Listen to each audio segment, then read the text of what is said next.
Assalamualaikum warahmatullahi wabarakatuh. Innal hamdalillah nahmaduhu wa nasta'inuhu wa nastaghfiruh wa na'udzu billahi min shururi anfusina wa min sayyiati a'malina. May yahdihillahu fala mudilla lahu wa man yudlil fala hadiya lahu. Asyhadu an la ilaha illallah wahdahu la syarika lahu wa asyhadu anna Muhammadan abduhu wa rasuluhu la nabiyya ba'dahu. Qala Allah ta'ala fil Qur'anil Karim, bismillahirrahmanirrahim. Ya ayyuhan nas ittaqu rabbakum alladzi khalaqakum min nafsin wahidah wa khalaqa minha zawjaha wa batha minhuma rijalan katsiran wa nisaa'a wattaqullaha alladzi tasaaluna bihi wal arham innallaha kana 'alaykum raqiba. Shadaqallah. Bapak-bapak dan ibu-ibu, para pemuda dan pemudi jamaah subuh Masjid Nurul Ikhwan yang dimuliakan Allah, ketua dan seluruh pengurus masjid yang kita hormati, orang tua kita yang kita muliakan, imam bilal yang kita hormati, alim ulama, cerdik pandai, pemuka masyarakat, para guru kita yang kita muliakan, Pak RT, Pak RW, Pak Lurah, dan Pak Camat yang kita hormati. Pak Camat. Bersyukur kita kepada Allah Subhanahu wa taala pada pagi subuh ini Allah pertemukan kita kembali di Masjid Nurul Ikhwan ini dalam rangka menjaga salat fardu subuh berjamaah yang penuh berkah. Harta yang paling terbesar adalah bisa menjaga salat fardu subuh berjamaah. Rakaat al-fajr khairun minad dunya wa ma fiha. 2 rakaat fajar saja itu lebih utama daripada dunia dan seisinya. Jadi kalau bapak ibu sudah kering saldo di rekening banknya, tak usah takut karena bapak ibu memiliki dunia dan seisinya. Alhamdulillah. Mudah-mudahan pertemuan kita subuh ini Allah tingkatkan rezeki kita, Allah perkuat iman kita, Allah terima amal kebaikan kita, dan diampuni dosa dan kesalahan kita. Astaghfirullah Rabbal baraya, astaghfirullah minal khataya,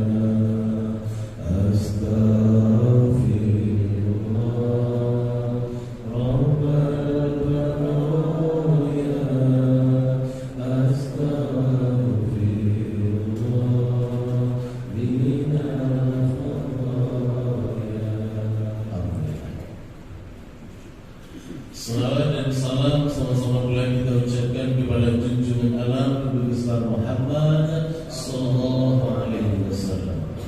Cinta kita kepada Rasulullah bisa dibuktikan dengan memuliakan beliau, dengan memperbanyak selawat, samping kita menjaga dan mengikuti sunnah-sunnah beliau. Bila itu yang kita lakukan, insya Allah kepastian janji dari Allah dan Rasulnya, kita pasti akan dikumpulkan di dalam surga bersama Nabi Muhammad SAW. Anta ma'aman ahbabta fil jannah, kata Rasul kepada orang Arab Badui, engkau bersama dengan orang yang engkau cintai di dalam surga. Di salah satu waktu di masjid, orang Arab Badui, Arabi, orang Arab Badui kampungan datang kepada Rasul, ya Rasul, ada apa? Mata sah, kapan kiamat tiba? Rasulullah tak menjawab, malah balik menanya. Masa sangat besar, apa yang sudah engkau siapkan dengan kiamat itu? Engkau bertanya kapan kiamat tiba. Memangnya apa yang engkau siapkan dengan kiamat itu? Kata laki-laki balik kampung itu, seluruh harta dan kekayaanku sudah aku sedekah infakkan fisabilillah di jalan Allah untuk berperang, membantu kaum muslimin, semua harta. Apa yang tertinggal? Tak ada lagi ya Rasulullah kecuali aku mencintai engkau dan Allah Subhanahu wa ta'ala. Rasulullah berkata, anta ma'aman ahbabta fil jannah. Engkau bersama dengan orang yang engkau cintai di dalam surga. Insyaallah seluruh jemaah subuh masjid Nurul Ikhwan pagi ini akan berkumpul bersama Nabi Muhammad SAW di dalam surga. Makanya setiap subuh harus ada timpak istimewa kita. Sekurang-kurangnya lontong sayur dan lontong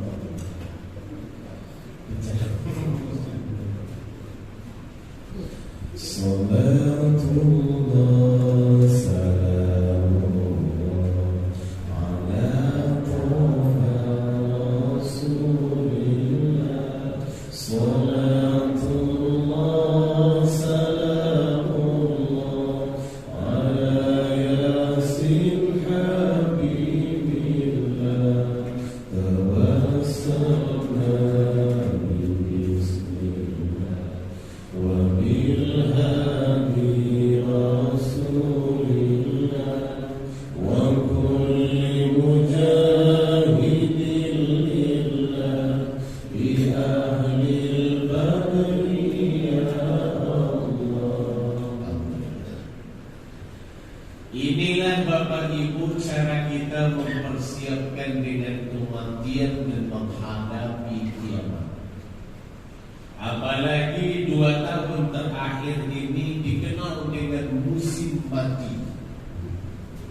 Sekarang sudah habis musim mati. Kok dikenal dengan musim mati Pak Ustaz? Hampir setiap RT kiri kanan tetangga kita ada saja yang mati. Semua beralasankan dengan COVID-19 virus corona. Dan hampir setiap hari terdengar oleh kita bunyi sirine ambulan. Walaupun berisi tak berisi, bunyi juga ambulan. Adillah. Makanya disebut dengan musim mati. Sekarang tak hilang tiba-tiba. Hebat. Bunyi sirine ambulan tak terdengar, orang mati pun tak ada lagi. Inilah contohnya, hidup sehat semua jamaah lebih kuat. Namun tetap selalu pakai masker. Tapi tukarlah masker itu selama 4 jam ganti.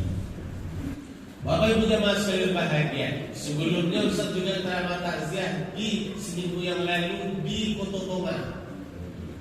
Meninggal juga Pak Haji itu. Yang haji itu meninggal Ustaz yang disuruh ceramah takziah. Tak tahu Ustaz rahasia, tak tahu kampungnya apa tak tahu. Dan Ustaz di sana banyak juga. Bapak Ibu jemaah sekalian yang berbahagia, bila kita harus paham. Oleh karena itu, karena mati itu saking dekatnya tak dikasih tahu, makanya kita tak boleh minta mati. Karena mati itu sudah pasti. Minta mati pun juga tak akan mati.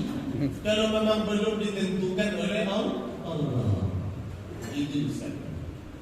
Ada jamaah Ustaz ingin mati di Makkah dan Madinah. Setiap tahun dia berangkat umroh, tak mati-mati di situ. Begitu pulang umroh tiba di Bangkinang, mati dia. Begitulah saudara. Ini hanya mukadimahnya saja. Bapak-bapak.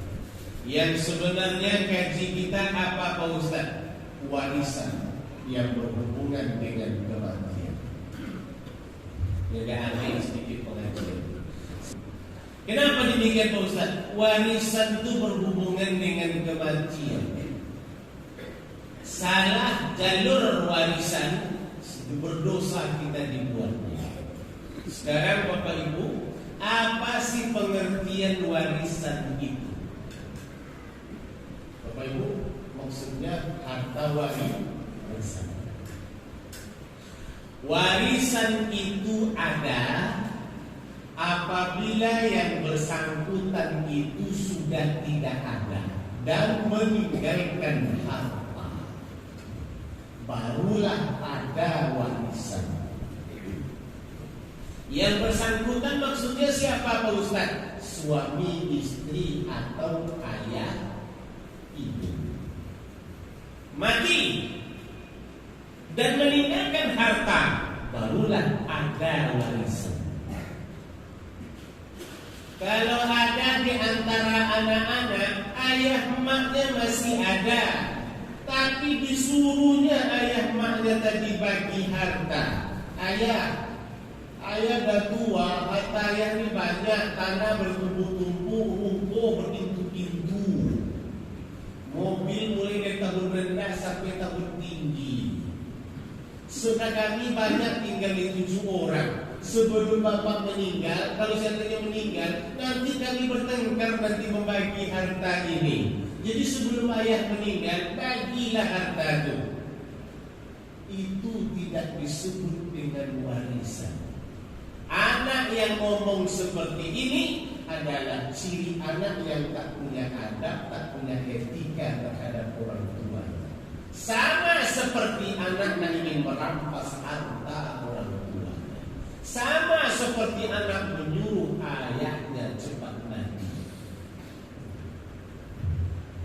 Kenapa demikian? Selagi orang tua masih hidup, tak ada hak anak.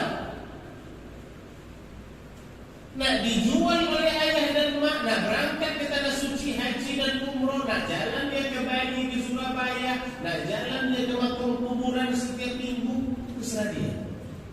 Nak dibelikannya ke emas, nak dibangunnya apa segala macam, terserah dia. Kalau seandainya anak itu sengsara hidupnya, melarat hidupnya, ada hak kewajiban orang tua membantu anaknya. Namun belum ada cerita harta warisan. Kenapa demikian? Warisan itu baru ada setelah yang bersangkutan meninggal dan ada harta yang ditinggalkan. Orang tua sudah meninggal, tapi tak ada harta yang ditinggalkannya. Warisan juga tidak ada. Kumpullah anak-anaknya, abang-abang, kakak-kakak, kumpul. Ayo kita bagi harta warisan ayah kita. Apa akan dibagi? Ambillah serompahnya tinggal dua. Tidak ada juga warisan. Jadi warisan itu dalam definisi ini ada dua. Satu, yang bersangkutan sudah meninggal. Yang kedua, ada harta yang ditinggalkan. Habis. Kalau yang bersangkutan sudah meninggal, ada harta yang ditinggalkan, apakah boleh langsung harta warisan itu dibagi? Tidak. Jangan. Mesti ada dua sebelumnya itu dilakukan lebih dahulu. Apa itu Bapak Ibu? Pertama adalah wasiat. Yusinu biha, mereka yang berwasiat dengannya harta. Jalankan wasiat. Tak boleh dipegang harta warisan sebelum wasiat orang yang mati itu dilaksanakan. Mewasiatkan harta di jalan Allah, harta kita wasiatkan boleh Pak Ustaz? Boleh. Kita gunakan untuk masjid Nurul Ikhwan, pembangunan madrasah, bantu kaum muslimin, boleh. Tapi paling banyak hanya sulus, sepertiga. Waktu Rasulullah masih hidup pernah menjenguk salah seorang sahabat sakit namanya Sa'ad bin Abi Waqqas. Sampai di rumah Sa'ad bin Abi Waqqas, Sa'ad bin Abi Waqqas bertanya, "Ya Rasul, aku ini sakit ya Rasul, tahunya cuma belum tengok." Jadi gimana? Karena saya sakit, seluruh harta kekayaanku ini aku limpahkan untuk fisabilillah. Saya wasiatkan untuk di jalan Allah. Tak boleh kata Rasul. Separuh ya Rasul, tidak boleh. As-sulus sepertiga ya Rasul, sepertiga boleh. Justru itu makanya harta yang kita miliki sebelum kita mati boleh kita wasiatkan, maksimal terbanyak adalah sepertiga harta. Seandainya dikumpulkan semua harta kekayaan kita total 100 juta, yang boleh diwasiatkan hanya 33 juta saja yang boleh wasiatnya dilaksanakan. Dan berwasiat itu termasuk amal kebaikan. Itu bahagia. Mana agama menganjurkan sebelum kita mati berwasiatlah. Kalau kita punya harta, jangan lebih dari 2 hari harta itu di tangan kita, sementara wasiat sudah kita tulis. Jadi jalankan wasiat lebih dahulu. Contohnya apa? Nah, nanti kalau ayah mati, tolong kuburkan ayah di kampung. Iyalah ya. Tahu kampung kita. Nah, kampung kita kuburkan ayah dekat pantai Kandaria, Pariaman Lawen. Situ permintaan dia. Mati ayahnya tadi, wajib dilaksanakan wasiat bila memungkinkan. Maksudnya apa Ustaz? Ambulan ada, supir ada, biaya untuk membayar semuanya ada, jalan lancar, langsung hantar, laksanakan wasiat, hantar ke Pariaman, kuburkan di pinggir pantai.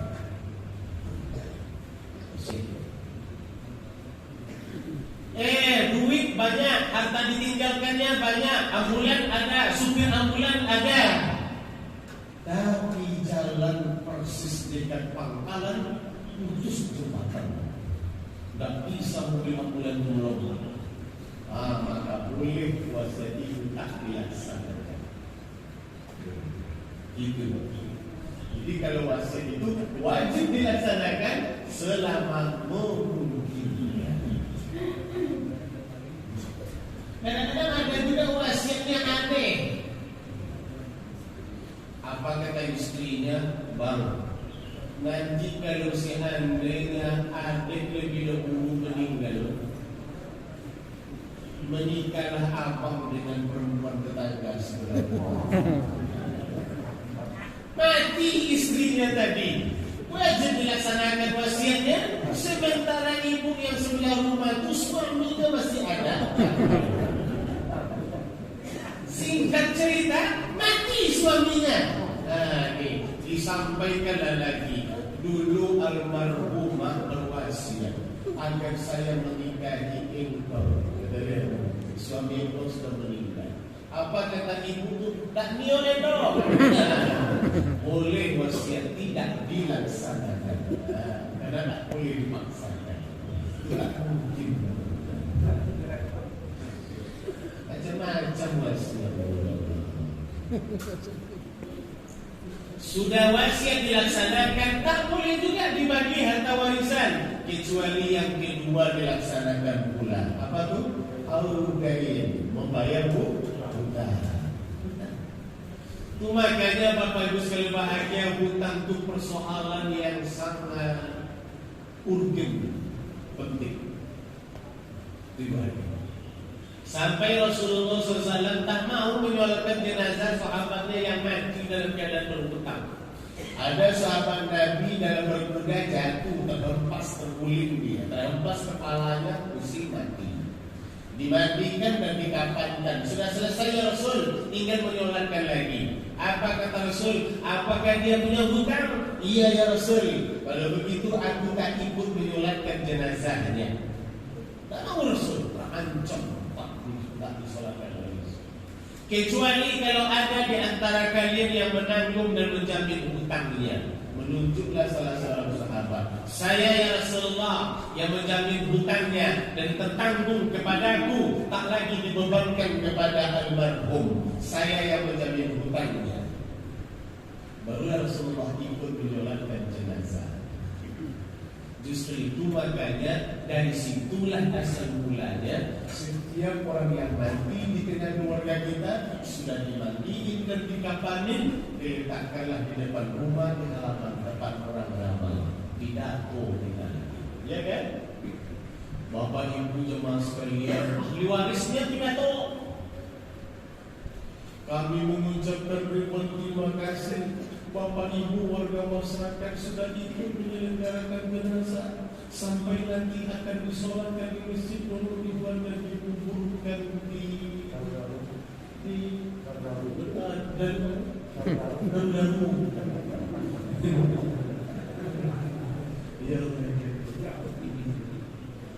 Seandainya ada ayat kami ini punya kesalahan kecil dan besar, mohon untuk dimaafkan. Jika ada hutang piutang, maka tertanggung kepada kami. Saya sebagai ahli warisnya memikul seluruh hutang ayah saya ini. Insya Allah akan kita selesaikan setelah penyelenggaraan fardu kifayahnya. Begitu. Barulah dibawa ke masjid.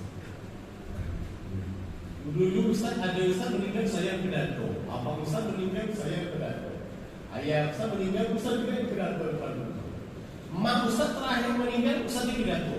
Bapak Ibu Rahmat, seandainya mak saya ini punya hutang kecil dan besar, saya yang memikulnya, insya Allah akan kita selesaikan. Tak lagi tertanggung kepadanya, saya yang akan memikul dan menyelesaikan kepada Bapak Ibu. Tolong sampaikan kepada saya.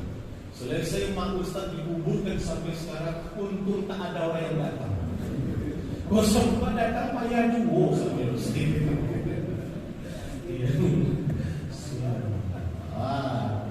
Jadi masalah hutang itu jangan dianggap enteng. Kalau kita punya hutang, berniat tak membayar, mati, roh kita terombang-ambing antara langit dan bumi, tak lolos.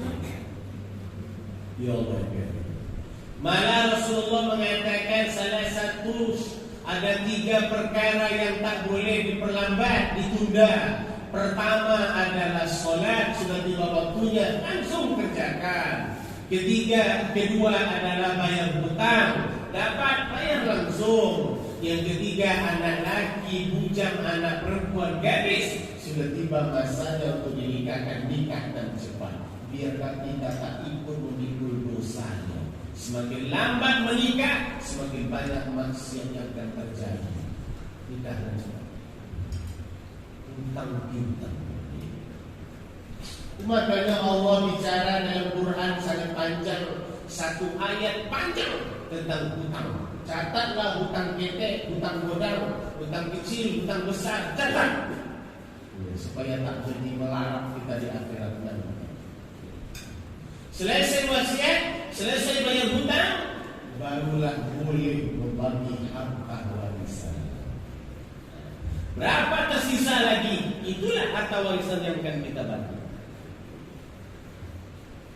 Ada ahli waris, tapi tak menjadi ahli waris.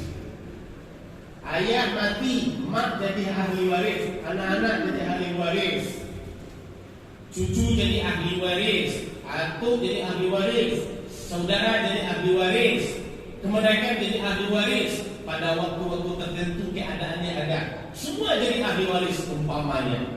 Tapi ada yang seharusnya dia menjadi ahli waris mendapatkan harta warisan, tapi terhalang tak jadi dapat harta warisan. Siapa mereka itu? Ada 4 menurut Al-Quran dan hadis Nabi. Kenapa begitu Pak Ustaz? Orang yang tak berhak dapat harta warisan dikasih juga akan memakan hak orang lain. Itu zalim dan haram hukumnya. Siapa yang ahli waris tak menjadi ahli waris, terhalang mendapatkan harta warisan? Satu adalah budak. Dulu di masa jahiliyah dan di masa Rasulullah ada perbudakan. Budak itu separuh harta, separuh manusia, diperjualbelikan dan dipekerjakan, mesti patuh kepada tuannya. Kalau tak dihukum oleh tuannya. Begitu. Budak namanya. Dulu di masa Arab dulu, berbahagia kalau Bapak Ibu masih hidup tempo dulu, di Arab itu ada pasar budak namanya. Laki-laki dan perempuan boleh ditunggang langtangkan budak tersebut. Bapuro, bapandang atau tidak, sehat atau tidak, ini berapa harga, diperjualbelikan. Capek, bosan kita makainya dijual lagi boleh. Itu dulu. Kenapa budak sekarang tidak ada lagi? Kasta budak itu sudah tidak ada, dihapus. Syariat agama, Al-Quran dan hadis Nabi menghapus perbudakan. Semuanya sudah merdeka. Termasuk menghapuskan budak, caranya gimana? Semua kafarat itu dan denda disuruh untuk merdekakan budak. Laki-laki dan perempuan yang berhubungan badan di siang hari bulan suci Ramadan bayar kafarat dam, termasuk diantaranya merdekakan budak. Orang yang membunuh dikenakan kafarat sumpah, bayar kafarat sumpah, termasuk diantaranya fakul khobar, merdekakan budak. Itu sebenarnya adalah Islam ingin menghapus perbudakan. Sampai sekarang budak itu sudah tak ada, kecuali di daerah Selat Panjang. Cuma dalam budak ini mandi dia, ini bukti. Masyarakat. Kenapa budak tak dapat harta warisan Pak Ustaz? Karena budak dan hartanya sepenuhnya milik tuannya.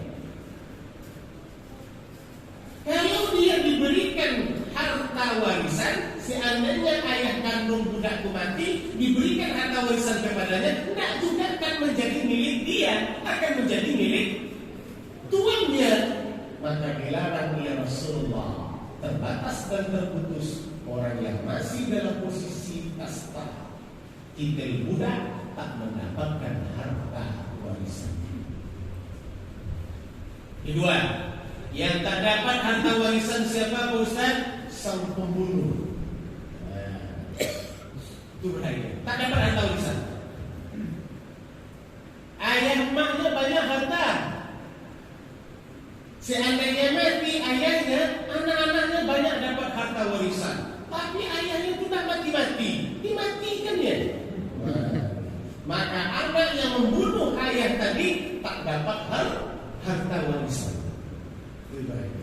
Dulu di zaman Nabi Musa kan ada tuh ceritanya dalam surat Al-Baqarah, Bapak Ibu masih ingat dalam tafsir Quran? Nih, sedikit Ustaz gambarkan ya. Nih, seorang kemenakan punya paman satu-satunya, seandainya mati pamannya itu maka jatuhlah harta warisan itu kepada kemenakan tersebut. Tidak mati-mati, dibunuhnya kemenakan pamannya tadi, dimasukkannya dalam karung dan membawanya ke RW sebelah. Nangis dia, paman saya nak pulang-pulang nih, kata dia. Apa yang terjadi? Paman nak pulang. Dicarilah malam-malam oleh orang. Bertemu di RW sebelah. Ini karung apa nih? Rupanya mayat itu ada dalam karung. Ini paman kamu. Siapa yang membunuh? Nangis lagi dia modusnya. Matanya tak keluar. Akhirnya gimana? Silang sengketa lah orang masa itu. Siapa pelaku pembunuhan? Siapa yang membunuh paman Sianu? Cari-cari tak dapat. Nah ini, karena detektif pada masa itu memang bungak-bungak. Tak tahu dia. Tak dibacanya muka nangis kemenakan dia tadi. Tertuduh itu langsung tertuduh kepada orang jauh saja. Rupanya orang yang paling dekat rupanya. Nih, ya Allah. Akhirnya gimana Bapak Ibu jemaah sekalian? Di sisi lain ada anak yang soleh, satu-satunya taat dengan ibunya. Ayahnya sudah meninggal. Ayahnya meninggal terakhir adalah punya sapi betina hamil, beranak lahir, mati induknya, anaknya itulah yang dirawat oleh ayahnya tadi. Sudah itu sudah bisa berjalan, anak sapi tadi mati pula lah ayahnya. Tinggallah ibu dengan anak bayinya dan sapi tadi. Namun ayahnya tadi sebelum meninggal sempat menitipkan sapi itu di hutan. Nih, aku titipkan sapi ini ya Allah di hutan ini. Seandainya anak saya sudah besar nanti, mudah-mudahan Engkau berikan kepada.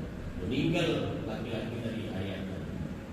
Ibunya dah sakit-sakitan, ekonomi susah. Apa kata maknya? Nah, ayahmu dulu pernah meninggalkan anak sapi di hutan. Carilah, kita jual lah ya. Payah betul uang miskin. Pergilah anaknya ke hutan, ketemulah sapi itu bukan jemaah berbahagia.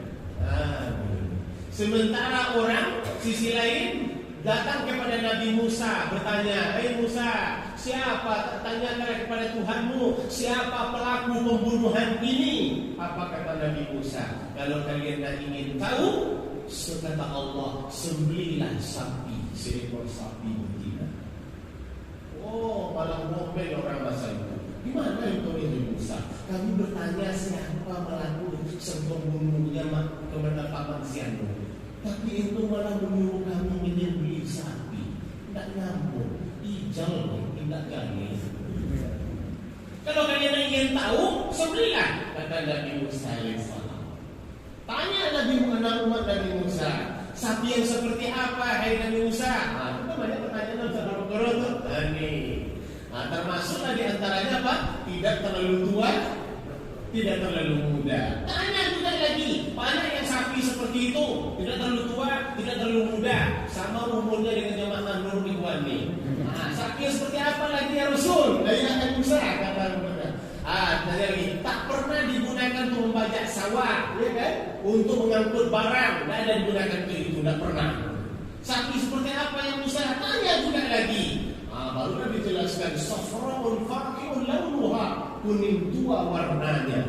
Tambah sulitlah mencarinya. Sebenarnya mereka ingin lari dari mencari sapi, biar tidak jadi menyembelih. Terus sembelih sapi kan barang gaya. Akal yang seperti ini sampai sekarang ada juga orang seperti itu. Itu Bapak berjamaah sekalian yang bahagia. Coba lihat kita. Akhirnya apa?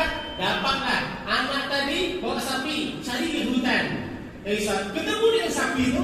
Sapi, kalau memang sapi ini adalah milik ayahku dulu, ikutlah bersamaku. Menunduk sapi tadi, biar disyarat supaya anak itu naik ke badannya. Tapi anak tadi tak mau naik ke badannya. Beda dengan anak-anak kita. Mau lu mandi, dia hanya mandi dia mau ya Allah ya kayak. Tapi cukup anak tadi memegang punggung sapi tadi, berjalan sama-sama sampailah ke rumah. Terkejutlah emak dia. Ini sapinya nanti ya, nggak diikat. Nggak ikut aja dia. Sapi liar tapi patuh. Besoknya bawalah ke pasar. Dibawalah tengah jalan. Kata ibu, apa anak mau jual berapa bu? Juallah 800 dinar, singkat cerita. Dulu dia tiba di jalan-jalan diserbu oleh seorang bapak tua. Nah, mau kemana? Ke pasar hewan. Mau jual apa? Jual sapi. Berapa mau dijual? Kata emak saya 800 dinar. Kalau dibeli 1.500 dinar boleh? Kata emak cuma 800 pak. Sudahlah nak, jangan kasih tahu sama emak kamu. Bapak beli 1.500 dinar. Kalau enggak, biar saya sampaikan dulu sama emak saya lebih dahulu ya. Gitu. Pelawak kan enggak betul nih Pak. Iya. Disetorlah sama emak 800. Masuklah ke kantong 700. Sudah disetor 800, mana untuk dia masih minta. Kalau kita seperti itu barangkali, tapi dia enggak diuji oleh Allah. Pulang dia sampai apa kata ibunya? Nah, besok kamu pergi masuk hewan. Seandainya ada yang minta, kasihlah berapa mau minta. Mungkin ibunya dah tahu malaikat sudah menguji anaknya. Tak mungkin seperti. Besoknya ketemu lagi. Mau kemana nak? Mau ke pasar hewan, mau jual sapi. Wajahnya berbeda lagi bapak tuh. Mau berapa dijual sapi? Kata emak saya berapa saja dapat. Apa kata bapak tadi? Pergilah ke pasar hewan. Jangan engkau jual sapi itu kecuali harga sapi itu seberat badan sapi tersebut. Emas seberat badan sapi.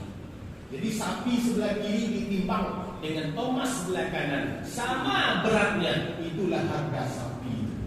Dibeli dengan emas seberat badannya. Sampai di pasar hewan, semua orang yang di pasar itu berhenti menggali. Yang jual lambang, jual labu, jual cabai, berhenti dia. Kenapa? Heran melihat sapi tadi. Karena memang dalam Al-Quran diterangkan tasurrun nazirin. Senang melihat melihat setiap orang yang memandangnya, senang hati setiap orang yang memandang sapi itu semua. Kuning tua warna, tak terlalu muda, tak terlalu tua. Nak, berapa jual sapi? Mas seberat badannya. Tak ada yang ngomel, tak ada yang mengejek. Mak awak yang harganya, tak ada yang seperti itu. Begitu bahagia ini. Mas seberat badannya, wajarlah kata orang. Bagus. Barulah datang umat Nabi Musa. Ini sapinya yang kita cari, yang dimaksud oleh Musa, kata dia. Dikumpullah emas di kampung tadi, ditimbanglah seberat sapi tadi, diberikanlah sama anak tadi. Disembelihlah sapi tersebut. Menurut satu riwayat, diambil lidahnya dan dipotong lidahnya, dikumpulkanlah kepada mayat tadi. Akhirnya mayat itu duduk dan berkata, siapa pembunuhmu? Apa kata mayat tadi? Yang membunuhku adalah kemenanganku. Melihat peristiwa seperti itu, gilo kemenangannya. Sudahlah gilo, dia pula yang membunuh. Maka orang yang membunuh tak mendapatkan harta warisan. Seluruh harta pamannya tadi diambil oleh Baitul Mal orang Islam di masa itu. Itu makanya seorang yang membunuh, orang yang diwarisinya tak dapat harta warisan. Istri membunuh suami, lambat kali mati laki hantu ni, kata apa dia ni? Dibunuhnya suaminya. Pagi hari suaminya minta kopi, dikasihnya kopi Mirna. Mati suami tadi di awal pros. Maka istri yang seperti itu tak dapat harta warisan. Budak dan sang pembunuh tak dapat harta warisan. Dua lagi siapa dan bagaimana harta warisan itu sebenarnya dibagi? Insyaallah akan kita terangkan pertemuan berikut. Ada pertanyaan? Cukup? Nanti hebat Ustaz sekarang paham seluruh. Subhanallahumma wa bihamdika asyhadu an la ilaha illa anta astaghfiruka wa atubu ilaik. Wabillahi taufiq hidayah. Assalamualaikum